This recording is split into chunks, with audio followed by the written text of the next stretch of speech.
নবীজি বলতেছে খাদিজা, এই যে জ্বর ভাইব্রেশন শরীরে, আপনি এত খুশি কেন, কি হয়েছে? বলে, আমি যে টার্গেট নিয়ে আপনাকে বিয়ে করেছি সেই টার্গেট আমার এতদিন পরে পূর্ণ হয়েছে। সুবহানাল্লাহ। কি খেলা খেলেছ আল্লাহ রে আল্লাহ, তোমার খেলা চমৎকার। না পাকে মানুষ বানাইয়া, না পাকে মানুষ বানাইয়া বসাইছ বাজারে।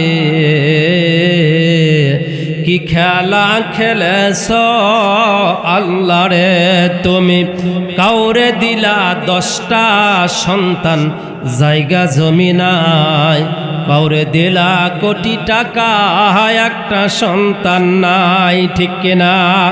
টাকা করি ধন সম্পত্তি দিলা বেশি করে,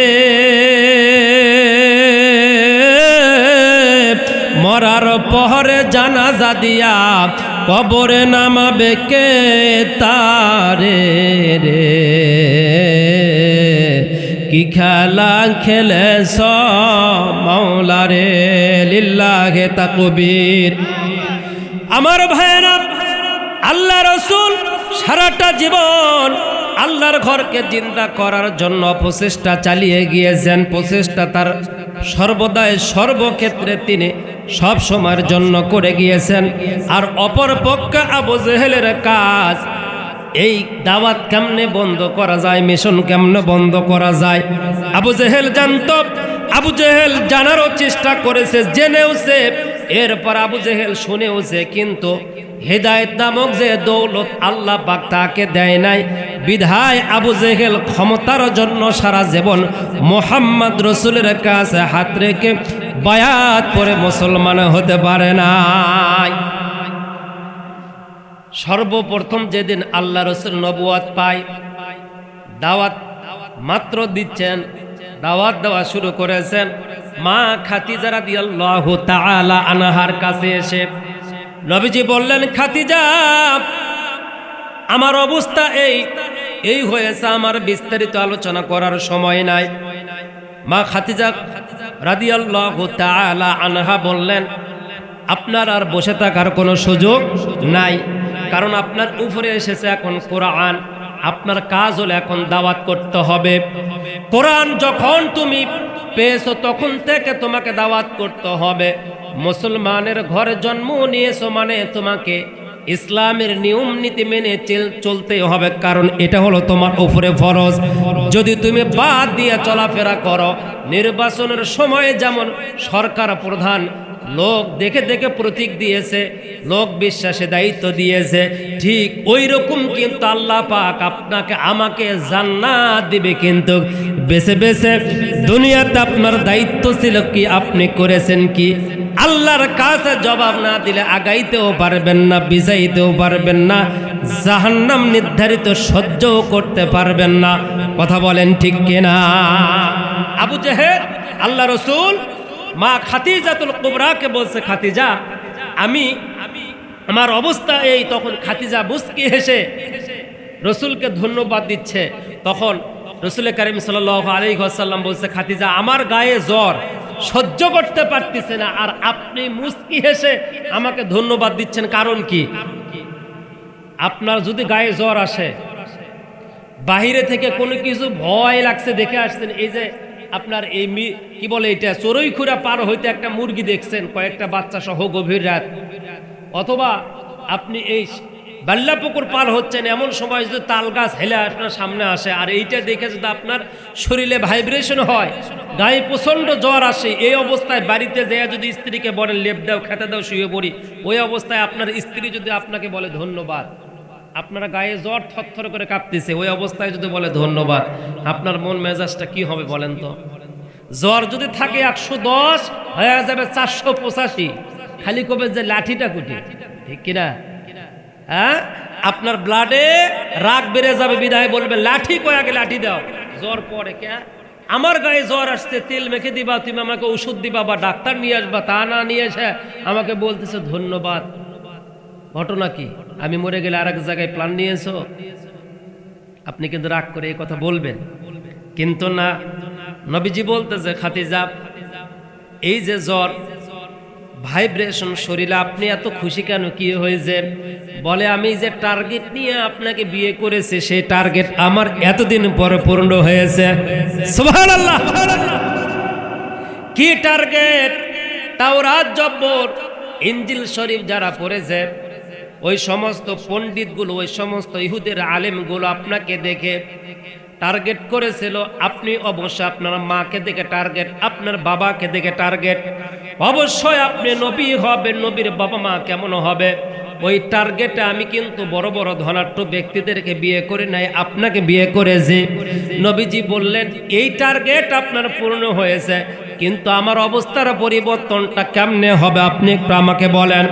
এই কথা বলার পরে মা খাদিজাতুল কুবরা রাদিয়াল্লাহু তাআলা আনহা নবীজিকে বললেন, ইয়া রাসূলুল্লাহ, ইয়া হাবিবাল্লাহ, কাল বিলম্ব না করে চলে যান আবু জেহেলের বাড়িতে। আবু জেহেলের বাড়িতে গিয়ে কি বলবো, আবু জেহেলের বাড়িতে গিয়ে নক করেন।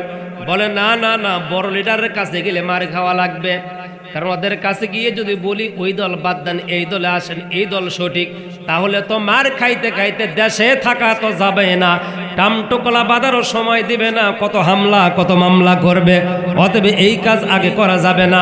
খাদিজাতুল কুবরা বললেন, ইয়া রাসূলুল্লাহ, ইয়া হাবিবাল্লাহ, বড়দের টার্গেট সব সময় বড় হয়, ছোট টার্গেট করবেন না। পশ্চিম বিশ্বে এমন কোনো দেশ নাই, আমার ব্যবসা প্রতিষ্ঠান নাই, আমার বাণিজ্য নাই, এই জন্য মানুষের পিছে পিছে ঘুরবেন না, বড় কিছু হতে পারবেন না। ভেবে চিনতে চলাফেরা করবেন, বড় হতে পারবেন। মানুষের পিছে পিছে ঘুরলে ওরা সব সময় পেছনে পড়ে থাকে। পরিকল্পনা নিয়ে ঘুরলে ভবিষ্যতে বড় হওয়া যায়। পরিকল্পনা নিয়ে ঘুরলে ভবিষ্যতে প্ল্যানের জায়গায় লক্ষ্য বস্তুর যাওয়া যায়। অনুরোধ করব, খবরদার মানুষের পিছে বেশি দিন ঘুরবেন না রে যুবক। ঘুরলে সব সময় পিছে থাকতে হবে। বড় হইতে হতে এমন এক সময় হয়ে যাবে যে সময়ে বড় হওয়ার পরে তোমার কোনো কাজ লাগবে না। সম্মানিত ভাইয়েরা, আমার প্রিয় উপস্থিতি, নবীজি খাদিজার কথা শুনে চলে গেলেন আবু জেহেলের বাড়িতে গিয়ে নক করলেন। নক করে বললেন, চাচা কেমন আছেন, ভালো আছে, কি সমাচার? বলে ভালো। খাওয়া দাওয়া করো? বলে না চাচা। ও চাচা, জীবনে কি কোনোদিন মিথ্যা কথা বলেছি? অসম্ভব। তোমার নাম তো আমরাই রেখেছে আলামিন সাদিক, বিশ্বাসে মানুষ তুমি, কি করে তুমি মিথ্যা কথা বলো? কাফির মুশরিক বেঈমানেরা ইনকাম করতো বাহিরে, ব্যবসা বাণিজ্য করতো বাহিরে, ওই টাকা পকেটে করে বাড়িতে নিয়ে আসলে স্ত্রীরা ওখান থেকে চুরি করবে, শ্বশুর বাড়িতে জমি কম না নিবে অথবা এগ্রিমেন্ট নিবে, এই ভয়ে ওরা টাকা বাড়িতে পর্যন্ত আনতো না। সব বিশ্বনবীর কাছে এইরকম মোড়াইয়া হলুদ অথবা লাল, নীল, সবুজ কালারের সুতা দিয়া বেঁধে বেঁধে নবীজির কাছে রাখতো। ওই টাকা যদি 20 বছর পরে গিয়া বলতো, বাবা টাকাটা দিয়ে দাও, হলুদ কালারের সুতা দিয়া যে কয়টা প্যাঁচ মেরেছে, যে কয়টা গিট্টু দিয়েছে, ওই কয়টা গিট্টু অবস্থায় পেয়েছে। জোরে কটনা সুবহানাল্লাহ, লিল্লাহে তাকবীর। সুবহানাল্লাহ বলতে কি কষ্ট হয়? সুবহান মানে হচ্ছে পবিত্র। সুবহান মানে, জোরে বলেন, সুবহান মানে পবিত্র, আর আল্লাহ মানে আল্লাহ। তাহলে পবিত্র কে? আল্লাহ পবিত্র। তাহলে সুবহান মানে হলো পবিত্র, আর আল্লাহ মানে আল্লাহ। তাহলে আল্লাহ পবিত্র, এটা আমরা বলার কারণে লাভ কি? আল্লাহ তো আগের পবিত্র, এখনো পবিত্র, ভবিষ্যতেও পবিত্র। তবে পবিত্র এই বারবার বলার কারণে আল্লাহ সুবহানাহু ওয়া তাআলা ফেরেশতাদেরকে ডাক দেন। এই যে সুবহানাল্লাহ মসজিদে বলেন, এই যে মাহফিলগুলোতে বলেন, এই যে বলতেছে সুবহানাল্লাহ, আলহামদুলিল্লাহ, এই বলার কারণে দেখেন এই প্যান্ডেলের ভিতরে যারা আছে, এই মাইক ম্যানও বলতেছে, ক্যামেরাম্যানও বলতেছে সুবহানাল্লাহ, এর বাহিরে যারা আছে ওরা কিন্তু বলতেছে না, কিন্তু আমরাও মানুষ, ওরাও মানুষ, ওরা বলতেছে না, আমরা বলতেছি। আল্লাহ পাক আমাদের প্রতি খুশি হয় কি করে? আল্লাহ ফেরেশতাদেরকে ডাক দিয়ে বলে, ফেরেশতা যারা সুবহানাল্লাহ আমগ্রাম দারুস সুন্নাহ মাদ্রাসা বসে বসে সুবহানাল্লাহ বলতেছে, এদের নামগুলো লেখো, এদের আব্বার নাম লেখো, এদের মায়ের নাম লেখো। লিখে কি হবে? আল্লাহ রাব্বুল আলামিন বলে, ফেরেশতারা লেখা হয়েছে? বলে হ্যাঁ লেখা হয়েছে। ওরা যে শুরু থেকে নিয়ে শেষ পর্যন্ত সুবহানাল্লাহ বলতেছে আমি পবিত্র, আমি পবিত্র, মানে আল্লাহ পবিত্র, আল্লাহ পবিত্র। যতবার বলতেছেন আল্লাহ পবিত্র, আল্লাহ পবিত্র, আল্লাহ পাক ফেরেশতাদেরকে সাক্ষী রেখে বাবার মার নামগুলো লিখে নিয়ে বলতেছে আমি তোমাদের কাছে আমার পবিত্র জবান দিয়ে বললাম, এদেরকে পবিত্র না করা পর্যন্ত আমি আল্লাহ এদের কখনোই কবর নিব না। কন্যা সুবহানাল্লাহ, লিল্লাহি তাকবীর। এদেরকে আমি পবিত্র বানাবো, পবিত্র বানাবো এদেরকে, এরপরে আমি আল্লাহ কবর নিব। আল্লাহ রাব্বুল আলামিন বলেন সূরাতুল বাকারা প্রথম ৩ নাম্বার পারা ২ নাম্বার সূরা ২ নাম্বার পৃষ্ঠায় আল্লাহ পাক বলেন আল্লাহু ওয়ালিয়ুল্লাযীনা আমানু ইখরিজুহুম মিনাদ-দুলুমাতি ইলান নূর।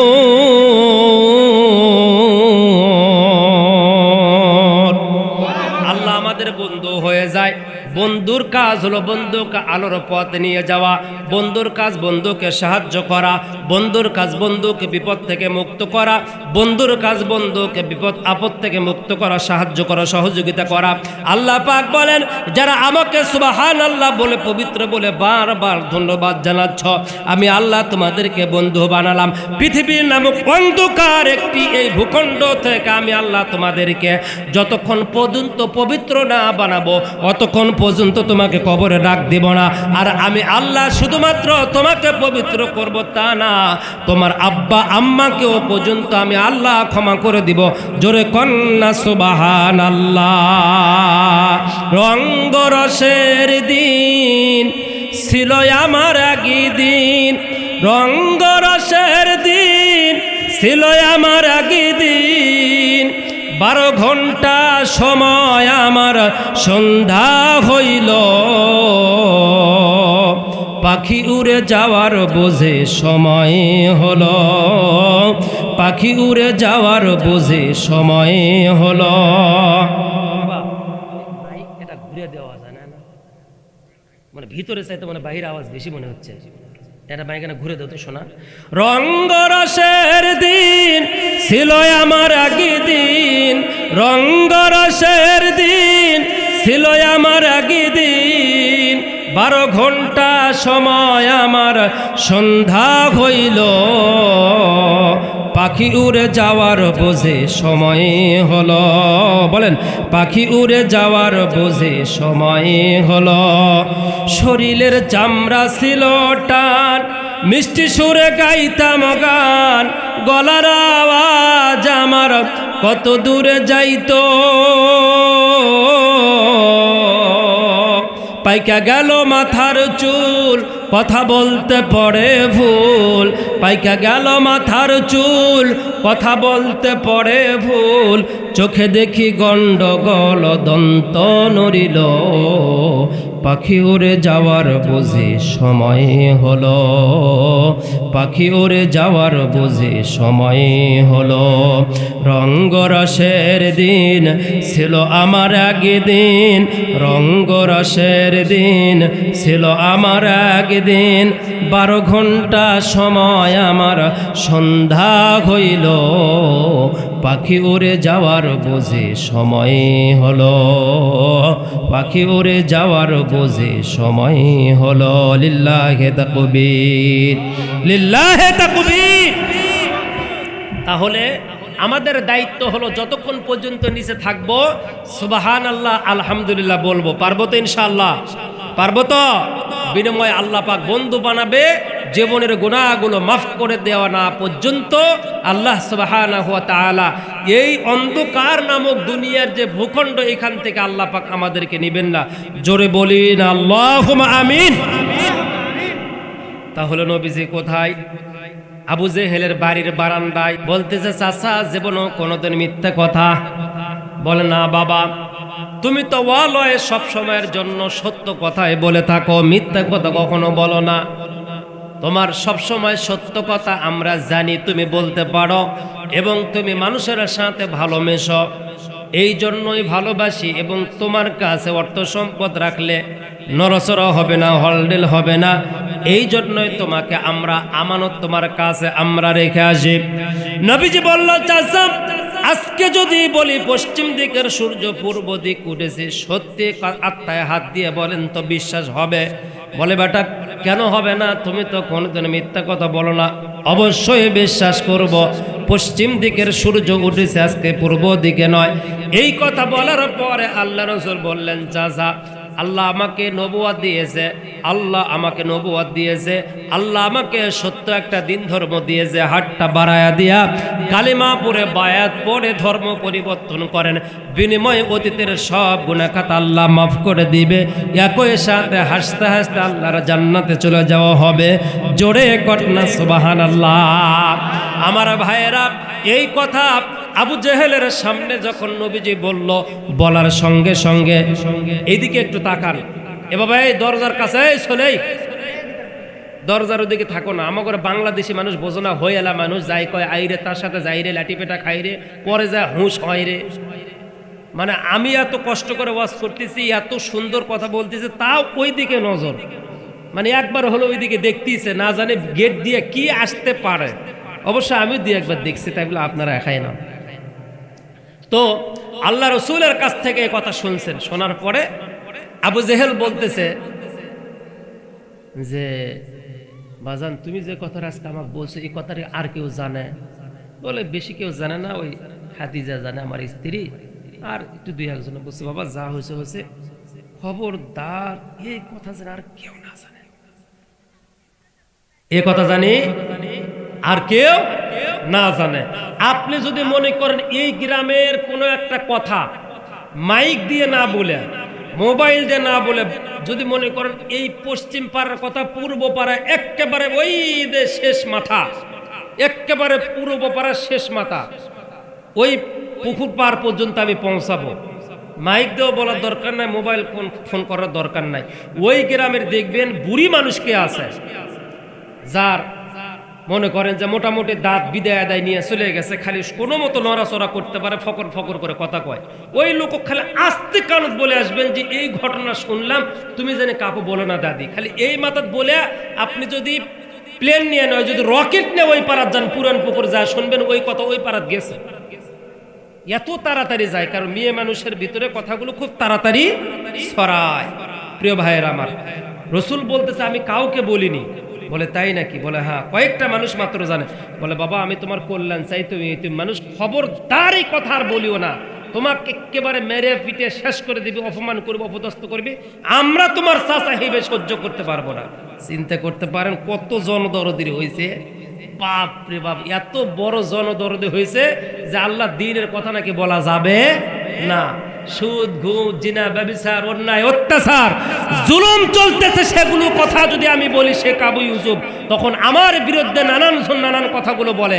আমিও আল্লাহর কাছে বলে রাখছি, আল্লাহ যতদিন পর্যন্ত জিহ্বা দিয়েছে অতদিন পর্যন্ত আমি শেখ আবু ইউসুফ হক কথা বলবো, সুদ, ঘুষ, জিনা, ব্যভিচারের বিরুদ্ধে কথা বলবো। এতে করে কাকে লাগলো আর কে মন খারাপ করলো দেখার বিষয় নয়।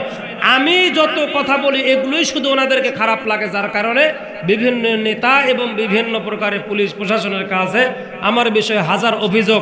অথচ চ্যালেঞ্জ করে বলে গেলাম, আমি এই গ্রামে জন্মগ্রহণ করেছি, আমি চ্যালেঞ্জ করে বলে গেলাম, যদি আমি আমার লাইফে আমার জীবনে কোনোদিন কোনো মানুষের বাড়ি থেকে কোনো মানুষকে এবং কোনো ব্যক্তিকে, কোনো ব্যবসা প্রতিষ্ঠানওয়ালা মানুষকে ওজন কম দেওয়া অথবা কারো কষ্ট দেওয়া, গালি দেওয়া, কোনো কিছু চুরি চামারি করা, কোনোভাবে মানুষকে যদি আমি কষ্ট দিয়ে থাকি, আমি চ্যালেঞ্জ করে বলে দিলাম ইনশাআল্লাহ পারবেন না।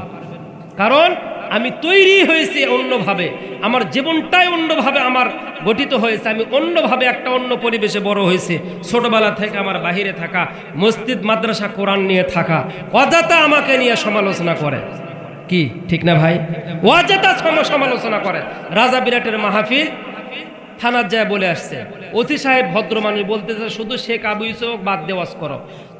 এই যে আপনার কাছে চড়ার মাহফিল, কামদিয়ার চেয়ারম্যান সাহেব বলছে আমগারামের ওই খাটো চ্যাংরাটা ওয়াজ করবি নাকি? করছে যে করছে না, তাহলে দাও, এটা হবি না, সব আবার ওই খাটো চ্যাংরাটা বাদ দাও আমগায়ের। তা আমি কার জমিত মই দিছি, আমি কার ধান কাটছি? কারো না, শুধুমাত্র 2-4 জন আমাকে যারা ভালোবাসে কিন্তু আল্লাহর কোরআনের শত্রুতা করে, তারাই যায় নেতাদের কান ভারী করে। আল্লাহর কাছে বিচার দিয়েছি, আল্লাহ যেন তাদেরকে হেদায়েত দেয়। হেদায়েত যদি ওদের কপালে না থাকে, আল্লাহ যেন দ্বীনের মাধ্যমে তাদেরকে দুনিয়ার থেকে বেইজ্জতি করে লাঞ্ছিত করে বিদায় করে। বলেন আমিন। আমি এই গ্রামের একটা গর্ব নিজেকে মনে করি। আমি একটা আমার মতো একজন ব্যক্তিকে তোমরা বানায় দেখাও তোমরা বানিয়াহারা থেকে আব্দুল্লাহ জুয়েল ভাইয়ের মতো একজন মানুষকে বানায় দেখাও। কত কষ্ট, কত লাঞ্ছনা, কত গঞ্জনা, কত ত্যাগ তিতিক্ষা স্বীকার করে এত বড় হতে হয়, সেটা তোমরা বুঝবা না। মানুষের বিরুদ্ধে বলাই যায়, নৌকার প্রতীক নিয়ে আসা কত জ্বালা, সেটা কালাম সাহেব বোঝে। এই জন্য দোয়া করি পশ্চিম গোবিন্দগঞ্জ যেন কখনো পিছনে না যায়। কথা বলেন ঠিক কিনা? পশ্চিম গোবিন্দগঞ্জ সব সময়ের জন্য আমরা সংসদে থাকব, সেটা যে কোনো ব্যক্তি হোক। এই জন্য আলহাজ জননেতা কালাম সাহেবের জন্য দোয়া করি, আল্লাহ তার হায়াত দারাজ করুক। অতীতের সমস্ত প্রকারের দুর্দশা, হিংসা কেনা ভুলে গিয়ে আমরা দলমত নির্বিশেষে সবাই মিলে যেন কালাম সাহেবের সাথে থাকতে পারি। কালাম সাহেব দলমত নির্বিশেষে সবাইকে ভালোবেসে আমাদের এই পশ্চিম গোবিন্দগঞ্জের যেন একটা গর্ব হয়ে থাকতে পারে। আল্লাহ পাক ইসলাম এবং দ্বীনের জন্য তাকে কবুল করুক। বলেন আমিন। আল্লাহ রসুলকে বুদ্ধি দিচ্ছে, খবরদার এই কথা বলা যাবে না। নবীজি বাড়িতে আসলেন, খাদিজা রাদিয়াল্লাহু তাআলা আনহা বলতেছে, খবর আপনি পাঠায়া দিলেন রসুলের এর কাছে, আবু জেহেলের কাছে। আমি আবু জেহেলের কাছে গিয়ে বলছি, আবু জেহেল বলছে, খবরদার কাউকে তুমি বলিও না, বললে মার খাবা, অপমান অপদস্থ হবা, দেশ থেকে তোমাকে বের করে দেওয়া হবে। বলে আপনি চুপ করে থাকেন। কি বলছে? আপনি চুপ করে থাকেন। মাথায় যে হতো ঠোকা দিছেন, এটা গোড়া পর্যন্ত আসবে, টেনশন করার দরকার নাই। বিদ্যুতের শক যে জায়গাতেই লাগুক, পুরা বডি বুঝতে পারে বিদ্যুৎ লাগছে। কথা বলেন ঠিক কিনা? আমার ভাইরা, আমার বন্ধুগণ, কয়েকদিন চলে যাওয়ার পরে আবার খাদিজা বলছে, ইয়া রাসূলুল্লাহ, ইয়া হাবিবাল্লাহ, আল্লাহর কোরআন আপনার উপরে নাজিল হয়েছে, আপনি তো বসে থাকলে চলবে না। দ্বীনের দাওয়াত, ইসলামের দাওয়াত ঘরে ঘরে পৌঁছে দেওয়ার দায়িত্ব, এই মিশন নিয়ে আপনাকে দৌড়াইতে হবে। সম্মানিত ভাইয়েরা আমার, নবীজিকে জোর করে আবার আবু জেহেলের বাড়িতে পাঠায় দিল। পথের ভিতরে আল্লাহ রসুল আল্লাহ পাককে মেসেজ পাঠায় দিলেন, আল্লাহ, আমি আবু জেহেলের বাড়িতে রওনা দিলাম, বাড়িতে যাচ্ছি, তবে আবু জেহেলের বাড়িতে আজ কেমন একটি তুমি নিদর্শন দেখায় দিবা, যাতে করে আবু জেহেল বিশ্বাস করে আমি নবী। ওই অবস্থায় যদি কালিমা পড়ে তুমি কবুল করে নিও আমার দলে। বলেন না সুবহানাল্লাহ। নবীজি চলে গেলেন আবু জেহেলের বাড়িতে, দরজায় নক করলো, চাচা আছেন? বলে কে? আবু জেহেলের বউ বলতেছে, কে? বলে আমি মোহাম্মদ। বলে বাবা, তোমার চাচা আছে কিন্তু দরজা খুলতে নিষেধ করছে। তারপরে বলছে, চাচি দরজাটা খোলেন। আবু জেহেলকে বলছে, ছেলেটা বাহিরে চিল্লাচ্ছে, খুলবো নাকি? বলে না, খোলার দরকার নাই। বলে খুলি না কা? ছেলেটা খুব ভালো, মা মরা ছেলে, বাবা মরা ছেলে, এতিমদের প্রতি মহাব্বত ভালোবাসা কিন্তু মেয়ে মানুষের অনেক বেশি। সম্মানিত হাজিরিন ইকরাম, প্রিয় উপস্থিতি, এই কথা বলার পরে আবু জেহেল ডাক করে বলছে, যা খুলে দে। তবে খবরদার বেশি সময় বাড়িতে থাকা যাবে না, অল্প সময়ে কথা বলে যেন বের হয়ে যায়, এই কিন্তু তোমার দায়িত্ব। দরজা খুলে দিয়ে বলছে, বাবা অল্প কথায় কাজটা সেরে নয়, বেশি কথা বলা যাবে না। এই কথা বলার পরে নবীজি গিয়ে আবু জেহেলকে বলল, চাচা শরীরের অবস্থা কেমন? বলে ভালো। কেমন আছেন আপনি? ভালো। খাওয়া দাওয়া করছেন? করছি। চাচা মন খারাপ কেন? না এমনিতে মন খারাপ। কি সমস্যা তোমার? মানে রাগ নিয়ে কথা বলতেছে না। মানুষের সাথে সবসময় মুস্কি হেসে কথা বলতে হয়, রসুলের সুন্নাহ। নবীজি বলেছেন, সুন্নাহ হলো মানুষের সাথে মুস্কি হেসে হেসে কথা বলবা, আর মুস্কি হেসে কথা বলাও একটা সাদকায়ে জারিয়ার মতো সব পেয়ে যাবা। বলি না সুবহানাল্লাহ। যদি তুমি নাও পারো, কাজটা করা যদি সম্ভব না হয়, তবুও মুস্কি হেসে বলবা, বাবা পারলাম না, পরবর্তীতে চেষ্টা করব, এই কথা বলবা। কিন্তু ক্ষমতার জোরে রাগান্বিত হয়ে, টাকাওয়ালা পয়সাওয়ালা হয়ে ছবিতে রাগ করে কথা বলবা, এই অহংকারই আল্লাহ পছন্দ করে না। অহংকারীরা বেশি দিন টিকে থাকতে পারে না। ওবাজান, আপনাদেরকে কি বলবো, পরশুদিন একটা ভিডিও আমি ইউটিউবে দেখলাম। একজন কর্নেল মানুষ, মুক্তিযোদ্ধা মানুষ, সরকারি অফিসার মানুষ, ওনার ছেলে ব্যাংকের একজন বড় কর্মকর্তা, বাবা বৃদ্ধাশ্রমে আছে। সাংবাদিককে জিজ্ঞাসা করতেছে আপনার অবস্থা এমন কেন? বলে কি বলবো, দুঃখের কথা, আমার ছেলে বড় একজন অফিসার, আমি একজন অফিসার ছিলাম সরকারি, আমি মুক্তিযোদ্ধা মানুষ। আমার ছেলে আমার কাছ থেকে মুক্তিযোদ্ধার ভাতা পাওয়া কার্ডটা নিয়ে গিয়েছে, মেয়েকে জায়গা জমি সব লিখে দিয়েছি, সব কিছু ওদেরকে দেওয়ার পর আজকে বৃদ্ধাশ্রমে আমি ল্যাংড়া হওয়ার কারণে, আমি এই যে অ্যাপেন্ডিসাইড হওয়ার কারণে বৃদ্ধাশ্রমে 3 থেকে 4 বছর পর্যন্ত হলো আমাকে রেখে গিয়েছে। আহারে বাজান, অহংকারী করবেন না, কখনো গ্রাফিটি দেখাবেন না, কারণ অহংকারী মানুষকে সাজে না, এটা হলো আল্লাহকে সাজে। কখন আল্লাহ কি করবে না করবে আপনি বলতে পারবেন না, বলাও সম্ভব না। এই জন্য যে দল করেন না কেন, যত টাকা আল্লাহ হন না কেন, যত আপনার জনসংখ্যা থাক না কেন, আপনাকে কথা বলতে হবে মুস্কি হেসে। এতে করে সদকায়ে জারিয়া করার মতো, দান করার মতো প্রত্যেকটা কথায় আল্লাহ পাক নেকি দিয়া দিবে। জোরে কর না সুবহানাল্লাহ। নবীজি বলতেছে, চাচা আজকে বেশি কথা বলবো না, আপনি মন খারাপ করেছেন ওই দিনের কথায় না, বলে মন খারাপ করবো না। সারা জীবন প্রজন্মর পর প্রজন্ম, প্রজন্মর পর প্রজন্ম ধরে আমরা যেই ধর্ম পালন করে আসতেছি, ওই ধর্মের উপরে তুমি চুনকালি লাগাচ্ছ। কোন ধর্ম? ওই ধর্মের উপরে তুমি চুনকালি লাগাইয়া নতুন একটা দাওয়াত তুমি নিয়ে আসতেছ, এইটা কি মানা যায়? তার মানে মানুষের সবচাইতে পৃথিবীতে বড় চাহিদা হলো চেয়ারের চাহিদা, ক্ষমতার চাহিদা। ক্ষমতার জন্য মানুষ কি না করতে পারে চিন্তা করেন। এই যে ঢাকায় নারায়ণগঞ্জে, এই যে ঢাকা নারায়ণগঞ্জে একজন ভাই 2 সনে আওয়ামী লীগ করে। নির্বাচনের আগে যিনি দল করতেছিল, আওয়ামী লীগের দায়িত্ব ছিল, নির্বাচনের পরে দায়িত্ব নাই, ইনি পাইছে দায়িত্ব। ওনাকে ঘরের ভিতরে প্রায় 21 জন মিলে পিটাইছে। ওই দলের যিনি ছিল ওর পিছনে পিছনে ঘুরে ঘুরে রাজনীতি শিখছে। উনি বলছে আব্বা আমারে বাঁচাও, আব্বা আমারে বাঁচাও, মারতে মারতে শেষ পর্যন্ত মৃত্যু নিশ্চিত হওয়ার পরে ছেড়ে দিয়েছে, তার আগে ছেড়ে দেয় না। চিন্তা করতে পারেন মানুষ ক্ষমতা পাইলে কতটা অন্ধ হয়ে যায়। তার সন্তান, তার স্ত্রী বিধবা হয়েছে, প্রতিদিন লাইভ প্রোগ্রাম হচ্ছে টেলিভিশনে, দেখবেন নারায়ণগঞ্জের ঘটনা বলতেছি। সম্মানিত ভাইয়েরা আমার, নবীজি বলতেছে চাচা যাই হোক রাগ করেন, কষ্ট পান, আমি আপনার কাছে সর্বশেষ একটা কথা বলার জন্য আবারও আসলাম। বলে কি বলবা, তাড়াতাড়ি বলো। বলে চাচা এই যে আপনার বারান্দাত এই গাছটা কে লাগাইছে? বলে এটা তোর দাদি লাগাইছে। কিসের গাছ? বড়াইয়ের গাছ।